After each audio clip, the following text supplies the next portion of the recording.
Hi and welcome to day 5. Thank you for being on this journey with me. Everything over this training, as you can see, is more of an unfolding and can take time. So I know it's a lot crammed in 5 days, but I hope you can take some of the parts that resonated, some things that were helpful, and just implement them in your own time, and maybe, coming back to the journal questions and reflecting. And yes, I just hope it really helps you with your business and your flow within your business. So today we're going to look at when we are being in flow and when we're not being in flow. And sometimes these states can be called contraction and expansion. So when it comes to expansion, it might for you feel like being in flow. For me, it feels like when I'm really in my being energy and not my doing energy. It might feel calm, relaxed. It might feel like synchronicities, everything's just happening as it should. Things are flowing and falling into place. Things are easy. And then the opposite to that, which I'm sure we all know very well, is when I'm in the overdoing energy, when my energy is more coming from more of a place of lack and scarcity, and I'm kind of rushing to help me feel more safe and secure. That's some of my conditioning. So tuning into what are those two states for you? What does it feel like in your body? What does it look like in your business and your life when you're in a state of flow, when you're in your being, when things are just happening as they should, when you feel calm, when situations happen and people interact with you, and maybe there's a reaction that comes up, but you're able to have space to actually behave the way that you want to. Or when we're in the opposite of overdoing, so we put a lot of pressure on ourselves. There's just so much going on in life. We overwhelm ourselves, and the anxiety builds, and we probably just want to give up the work, give up the business because it's just all too much. And then it's very hard to be in our dharma, to be of service, to show up as the best version of ourselves. So I think it's really good to reflect on what do those two states look like for you. And then the next question would be, how do you stay in that state of flow? How do you stay in that beingness in our crazy busy lives, in our very full-on jobs? And I think the first thing is to notice, to keep tuning in and noticing where we are. So tuning in regularly through the day. Are you in a state of flow? Are you feeling calm and you're getting everything done, listening to your body? Or are you in a state of overwhelm, anxiety, procrastination, overdoing, rushing around, not giving yourself space? So that's in the journal question, something for you to reflect on. And then when you do notice that you're in the busy, overdoing, contracted state, what can you do individually for you that would work for you to shift you back into that flow state, in that state of being? So for me, it might be, I just need to have a break. I need to go out in nature. I need to be away from my phone. I need to maybe listen to some music that's going to shift my energy. Music's amazing for that. Dance, it could be you're on your own, you put a song on that you just love to move to, and you just helps you shift the energy.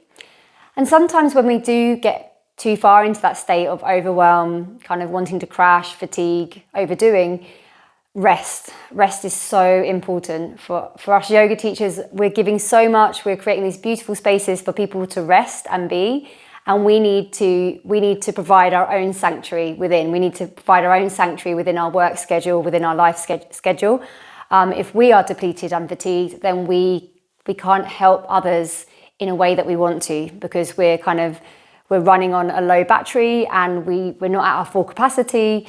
Our tolerance is lowered and things just feel a bit harder. So making sure we honour our rest when we need it, and when we are too much in the doing and overdoing, because when we're in an overdoing state, when we're rushing around, we're not in a state of receiving. So again, when it comes to the money side of things and building your business and growing your income in a way that supports your needs and in a way that's authentic to you and for the good of all, then when we're in a state of overdoing and busy, the beliefs, the samskaras in the background are, I need to work really hard and feel a bit stressed to earn money, because that's what a lot of us have been conditioned to believe. And we're in a place of lack. I need to make money because I feel lack and I don't feel safe, so I need to make more money and I need to do and work hard to make money. So this is kind of the conditioning that's working in the background. And on the surface, it can just look like not making time for ourselves, feeling stressed and worried about money, and then working too much and too hard. And from this place, we are out of alignment. It's not our true state of being. So how can we bring ourselves back into that alignment? So some of the affirmations I work for myself are: I am abundance, I am safety and security. So reminding myself that I am the creator of my little world, and that if I'm coming from a place of lack and scarcity, so if I'm telling myself I don't have enough money, the yoga business won't work, I can't make money doing what I love, if these are the stories that I'm telling myself and repeat, then that is probably what I'm going to see on the outside. So if we can shift some of that into when I'm in flow, when I feel safe and secure, I can make more money because I'm in ease. And when our energy is relaxed, we're in an energy of receiving rather than pushing. So when we're more relaxed, we can allow more to come in. We can allow more students, more opportunities, more creative ideas for our offerings, more money to come in. But when we're in the overdoing, we limit what we can receive. And you can think of it like this. Sometimes when we're overdoing, we might be a little bit in a state of over-controlling and micromanaging the universe. So if you're into quantum physics or the quantum field, we could think of it like this. There's an infinite of possibilities around you right now, infinite directions you could go in infinite ways that you could make money doing what you love easier than you are now. Infinite ways. That's how the universe works, or how I believe it does anyway. And when we're in micromanaging and control, we are, instead of having limited possibilities, we're saying maybe there's only two. Like, I need to fill this retreat to get this many clients, to get this much money, and there's no other way the money can come in.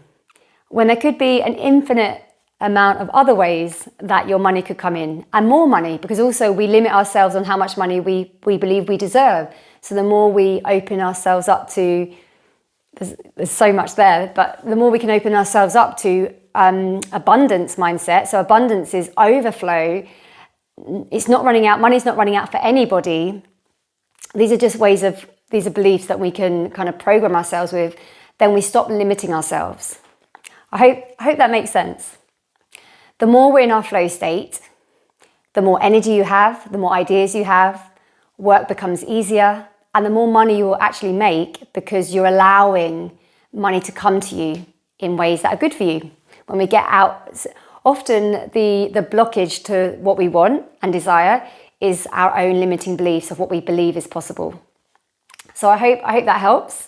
And there's some journal questions in the email. There is also a meditation with today's training. It's a 15-minute meditation that I've created, and it's really about helping to align your energy to create that time and space. It's 15 minutes, so it's not too long, and you could do it in the morning, in the evening, or midway through the day if you need a rest, to help you align your energy with your heart's desires, with your soul purpose, to dream into what it is you are desiring right now, and to really picture what that would be and what that would feel like and look like. And then also after the meditation, if you like, that could be a really lovely time for inspired action. So when you do the meditation, journaling, things that come up. If you're doing it before bed, you might not fancy writing afterwards.